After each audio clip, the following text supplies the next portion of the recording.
I seek your guidance regarding a question posed by a non-Muslim regarding existence of Allah, existence of God. I was having argument with a Hindu fellow who was worshipping his God.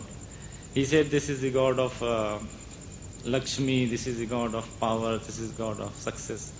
So I said these are all stones and you are worshipping them. Why don't you become Muslim and worship the Allah? He said that if you prove to me that Allah exists, then I will become Muslim. I told him that God has created you, God has created me, He has created the entire world, the mountains, the sky, the earth, the sun, the moon. And so God is there. He said these are all the indirect evidences of existence of God. He said if you give me some direct evidence of existence of God, then I will become Muslim. I told him that okay, if you are not convinced with this, then you tell me what is the direct evidence of God, existence of God. Then he said I don't have. That's why I am worshipping these gods, so many gods.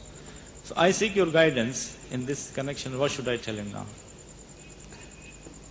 You see, it depends upon the capacity of the individual. Everyone, you haven't got a pet set line of arguments, debates. The person, what are his capacities, understanding? With regards to the existence of God, the very simplest of thing is, it says God exists because we exist. Allah tells us in the Holy Quran a line of approach. He says, كَيْفَ تَكْفُرُونَ بِاللَّهِ? How can you not believe in Allah? See, if this man is an educated man, really educated, not just, a fellow who's passed class 1, 2 or 3 and he can speak English, but really he's got some sense in him. He's reasoning with us, Allah is reasoning with us. So, كَيْفَ تَكْفُرُونَ بِاللَّهِ? How can you not believe in Allah? وَكُنْتُمْ أَمْوَاتًا. Seeing that you were non-existent, you were dead, non-existent. فَأَحْيَاكُمْ, and you brought you into being. ثُمَّ يُمِيتُكُمْ, and will cause you to die. ثُمَّ يُحْيِيكُمْ, and will bring you back to life again. ثُمَّ إِلَيْهِ تُرْجَعُونَ, and to him will be your return. So he's setting a thought process. Think back. If this man has got sense, he says, think back, man. Today, we are having what is called a population explosion. We are on the world today about 5 billion people. If you can grasp that, 5 billion today we are on earth. He said, no, I know that. Population explosion, they're trying to say, different countries, reduce your birth rate. It's a population explosion. But as you go back into history, the population starts dwindling. Until, let's say, 6,000, 10,000, 50,000 years ago, you come to almost nothing, a pair. And even before that, according to your understanding, who, if you have got some education, is talking about evolution taking place, let's agree with him for a moment. I said, look, when this evolution came, there was no man.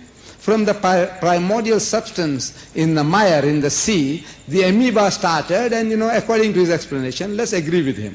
These things came into being. Right. Man came into being, and the elephant and the snake and the flea, everything came from that primordial substance. I said, yes. Before that, you say that the earth was a molten mass. Nothing, no life, no plants, no animal, nothing. I say, yes. He agrees with you. That's what they say. You're only using his knowledge, what he knows. If he knows, now you can talk to him. So look, there was nothing. Say, how did life come? Where did it come from? So he said, well, it just came like that. He says, what? You explain how it started. A group of amoeba, protoplasm, they thought for themselves that now we will collate and break up and collate and eventually we'll make ourselves into an elephant. Huh? Is that what they did? This another group said, I will make myself into a gorilla. Another one said, I'll make myself into a monkey. Another one said, I'll make myself into a chimpanzee. Another one said, I'll make myself into a donkey. Another one said, I'll make myself into a pig. Come on, tell me now. They thought out all these things.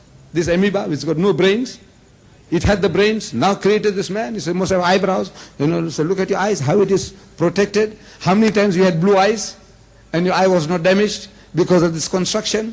Then each and everything is a miracle. Man is a miracle. But we are so close to ourselves that we don't see it. Ask the doctor, the biologist, the physiologist, and man, you start speaking about the heart, the lungs, the kidneys, each and every, their fingernails. Your teeth. When you go to the dentist and you go and see the diagrams of the teeth, what it consists of. Shh. Each and everything is a miracle. You thought it out? That amoeba thought it out? He said, yes. He said, look, you are the most superstitious guy on earth. Any little thing you see, you say somebody made it. This little pin, I have a pin here. This one has a big head. I don't know whether you can see it from there. I said, it came by itself. He said, no, the guy's mad. Somebody made it. A matchstick. I said, it came by itself. He said, no, somebody made it. Look, if somebody told you it just came by itself, you say he's mad, he's a lunatic. Nothing can come by itself. Somebody made it. This most complex machine, it came by itself. It thought out for itself everything, what you're doing about yourself. Each and every little thing about him, in the eardrums, the balance, that I can keep on standing here, not fall down, I'm straight. All this, what is doing it? All this is come by accident. There is a creator. The only thing is in the concept. You see, he's worshipping men and monkeys, elephants and snakes, and he wants to justify that. See, it's the concept. Reason with him, but of course, as I said now, it depends upon his background and experience. I can't just give you a pat answer, say, look, just tell him this, and he'll be satisfied. You got to find out from him, like suppose now I had a chance of meeting the fellow, and as soon as he starts opening his mouth, I said, what is this, man? So everybody, you have to deal with them individually, according to the background and experience. And there is a tape available, you might enjoy it, tape available from Hinduism to Islam. In other words, I'm explaining my people, ancestors were Hindus, and how we became Muslims, and from what to what. And it explains all this, most of this, what we are, this problem. Show him, he'll enjoy it, and inshallah you'll also enjoy it.